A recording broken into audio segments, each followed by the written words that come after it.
0808844179แม่เจ้า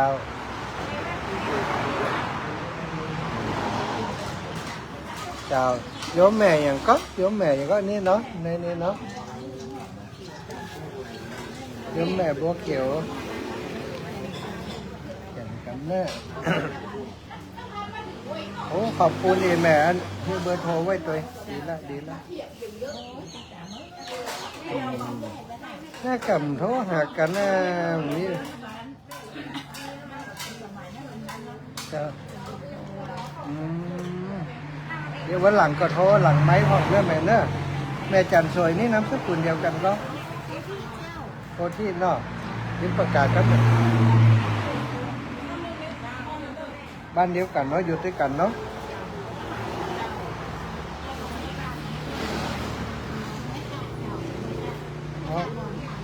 บ้านแม่ข้ากันจัดเดินไก่ให้เดี๋ยววันที่27ถึงวันที่7จะไปเข้าปริวัติไปเปิดที่บ้านนั้นฝั่งพึ่งเนอะแม่เนอะใช่ไปทำบุญด้วยกันเนอะเดี๋ยวก็จะไปเดี๋ยวจะออกโรงทานด้วยจัดจวนละอ่อนขอทำโรงทานด้วยวันที่27ถึงวันที่7ไหมเจ้าแม่ไปปฏิบัติด้วยแล้วก็จะไปทำโรงทานด้วยเองไง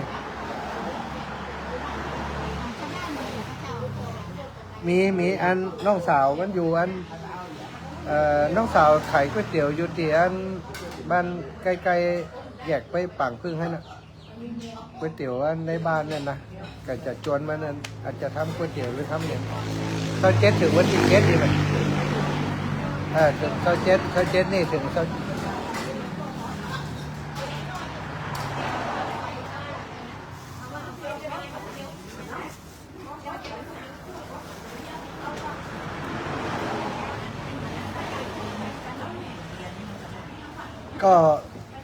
ก็แหมหลายวันอยู่เนาะหลังจากวันที่7แล้วก็จะเดินอยู่แหมนี่เด็ดได้ไปแอวสันท้ายหลวงมู่นี่ป้าจ้าเป็นดีก็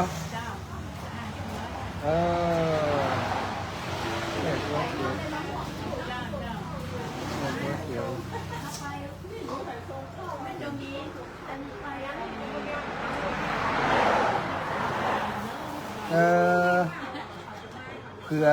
อ่านว่าเผื่ออะไรมาแล้วนี่เผื่อนี่ถ้าจะบอกก่อนนะถ้าจะเผื่อนี่จะเผื่อไถนาอย่างนี้จ้ะเนาะ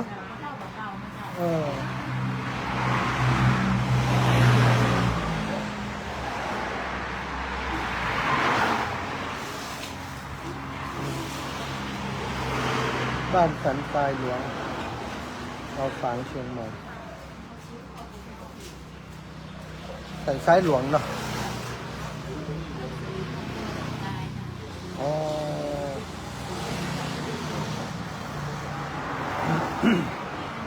วัดสลีมงคลสันทราย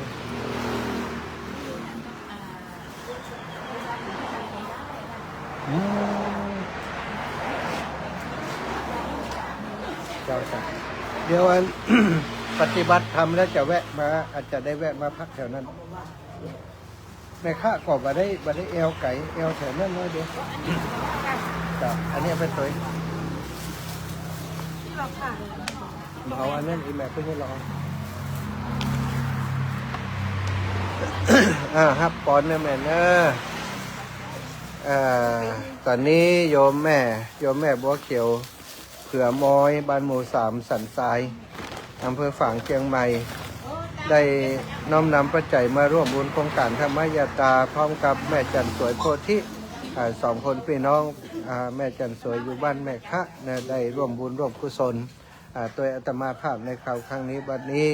ตนต่อยอาตมาภาพซึ่งได้ปฏิฆารับเอาแล้วก็ขออำนวยอวยใจให้เจ้ามุรสธา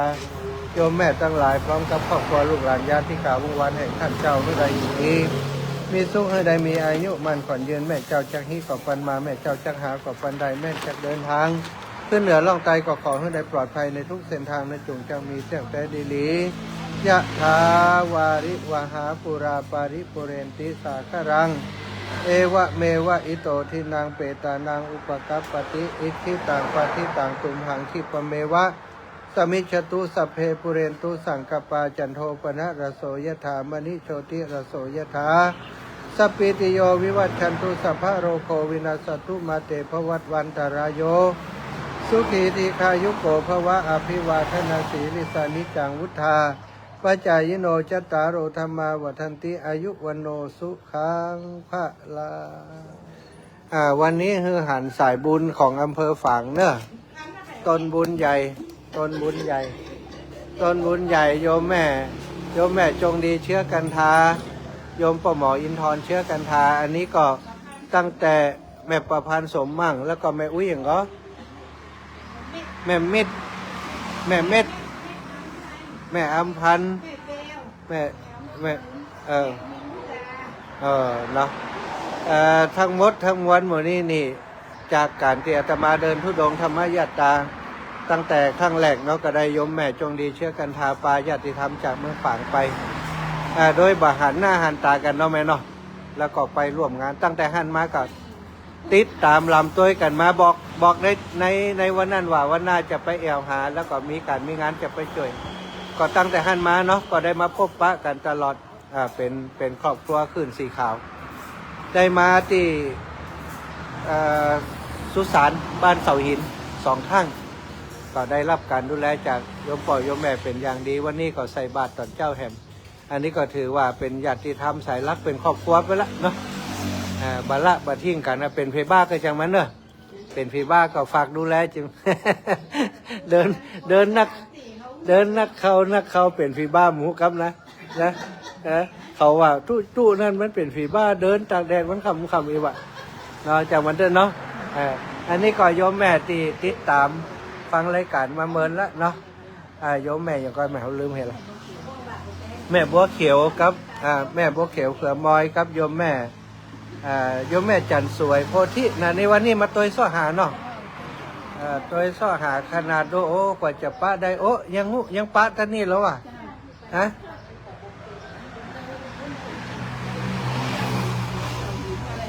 พระเจ้าเสาหินจ้ะเปิดว่า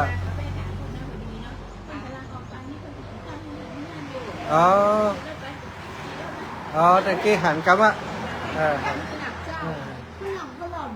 โอ้ยอินโดน้ำมีเบอร์โทรกันเนาะแม่เนาะอันนี้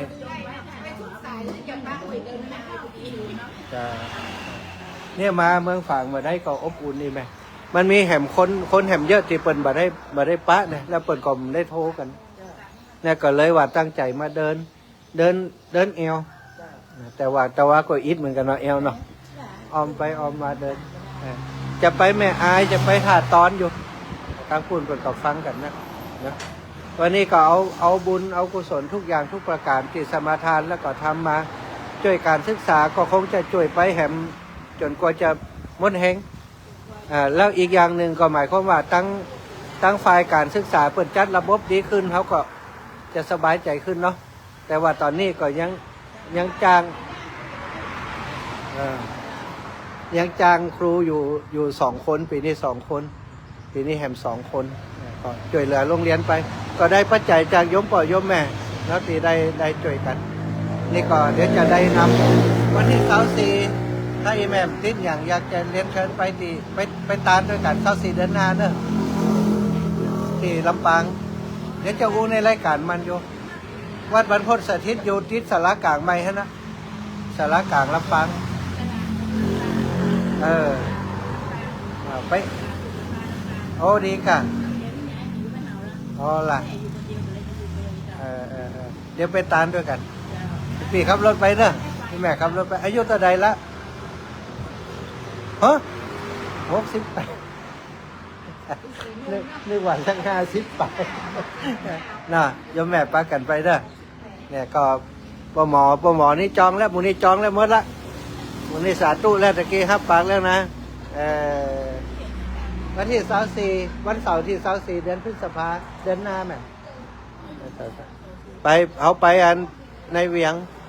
จะได้ไปหันวัดที่เขาอยู่ด้วย จ้ะจ้ะ นะ จ้ะ เออ เดี๋ยวให้หลานไปอยู่ลำปางอยู่จำคือลงไม่ได้ อืม หลานอยู่กรมพัฒนาเป็นเส กิว จ้ะ อ๋อจะอยู่กิวล้มเตียนบ้านบาไก่ออกจากหันไปก็บาไก่อ้าวตอนนี้จะถ่ายรูปด้วยกันเขาจะไปยืนหลังพุ่นเดี๋ยวอีแม่นั่งเก้าอี้หันเนอะเอาเก้าอี้นั้นมาไว้กลางให้แม่อีปอยืนได้เขาสองคนก็ลูกอ่าบอกมาเอาอยู่ข้างหลังแล้วเข้าดูได้ไหม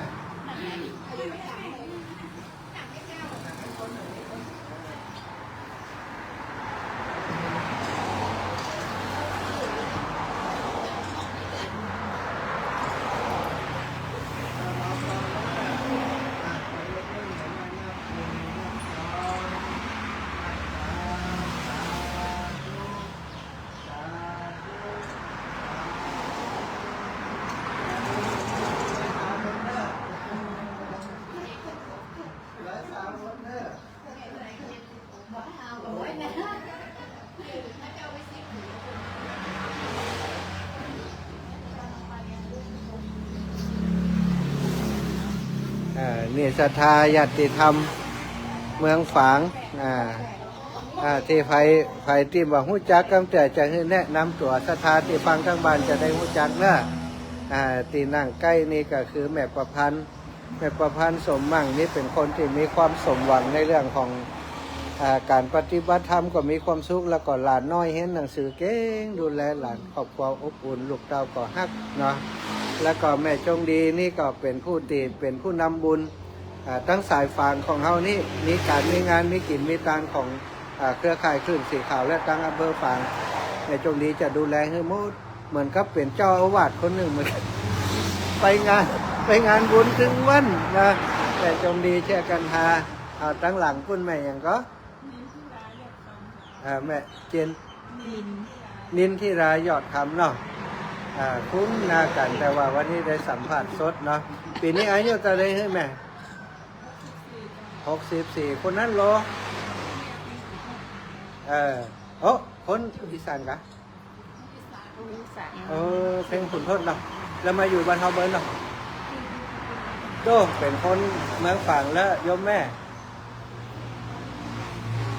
อำพันธ์ ลำปางเข้ากรม ไปมันก่อนลำปาง พ่อนะแก เอาไปวันที่24นี่ไปเนาะยิ้มแล้วไปอันนี้รู้จักกันไหมโยคนนี้ขับรถเก่งเนอะแม่จันสวยเนาะ ไป แม่จันสวยเนาะแม่จันสวยโพธิมาจากบ้านแม่คะที่บ่อน้ำมันอยู่ใกล้บ่อน้ำมันแถวนั้นน้ำมันถูกอะ อยู่ใกล้ฮะนะได้ขับรถมาส่งอันนี้ยอมแม่บัวเขียวนะที่บัวเขียวซึ่งติดตามการทำงานหรือว่าธรรมยตราของอาตมาและรายการวิทยุมาเมินแล้วโทรหาเตือเดียวแล้วหายแซบน่าจะเล่มได้พูดจักกันดีน่าสาธุนิยมแม่ลบอายุแต่นี้ก็นี่นักเลยเปิ่นกันนี่78จะ80แล้วเนาะตะกี้ถามว่าบอกหูนะตะกี้ถามเป็นว่าตอนเป็นสาวว่ามะเมานะก็ใครหัวอายล่ะ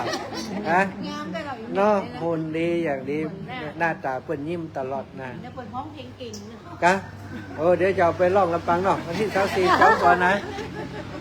ห้องเพลงกลางเมืองฝางเนาะ อ่านไหนยิ้มหัวใจนะ ฮะเอาพระเอกก่อนเดี๋ยวพระเอกอันนี้ก็คือโยมป่อเป็นโยมป่อของอาตมาอยู่ที่เมืองฝางศรัทธาบางคนว่าหน้าเหมือนกันนี่หรอกโยมป่อหมออินทร์เชื่อกันทาโยมป่อก็เป็นสายบุญเป็นผู้นำบุญเป็นเทวบุตรองค์เดียวในทีมงานไปขับข่อยไปนำครูบาอาจารย์ไปดูแลครูบาอาจารย์ตลอด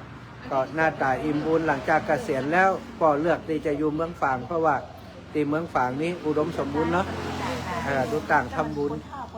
นี่ได้พบปะกันข่อยแล้วศรัทธา เดี๋ยวจะหนีละแล้วนะ เพราะว่าเดี๋ยวเดินตอนเจ้าจะได้เดินไก่หน่อย เดี๋ยวมันจะห้อนจ้าจ้าตอนบ่ายก็ห้อนไหมเดี๋ยวตอนบ่ายก็จัดรายการว่า3 โมง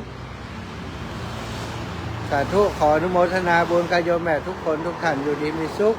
อายุมันขวัญยืนเนอะถ้าไผ่ซื้อหวยก็ขอให้ถูกนะ อายุวันโนสุขังพระลา